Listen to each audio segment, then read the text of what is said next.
একটা গ্রামে একটা ছেলে ছিল। তার নাম ছিল রফিক। গ্রামের সবাই তাকে চিনিত, কিন্তু কেউ বেশি খুব পাত্তা দিত না। রফিক গরিব পরিবারের ছেলে। তার বাবা দিন মজুরি করত, আর মা লোকেদের বাড়ি বাড়ি কাজ করত। তাদের ছোট কাঁচা বাড়ি ছিল, যেখানে বর্ষায় পানি পড়লে চাঁদ দিয়ে জলের ফোঁটা ঝরত। তবুও রফিক কোনোদিন কষ্টকে ভয় পায়নি। রফিক খুব কষ্ট করে পড়াশোনা করত। সকালবেলা উঠে সে প্রথমে গরু চারাত, তারপর নদী থেকে পানি এনে মাকে সাহায্য করত। সব কাজ শেষ করে সে স্কুলে যেত। তার বই খাতা ছিল কম, কিন্তু মন ছিল স্বপ্নে ভরা। রাতে বিদ্যুৎ না থাকায় সে কুপির আলোতে পড়া করত।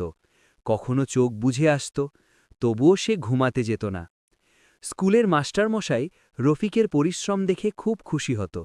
অন্য ছেলেরা যখন খেলা করত, রফিক তখন গাছের নিচে বসে পড়া রিপিট করত।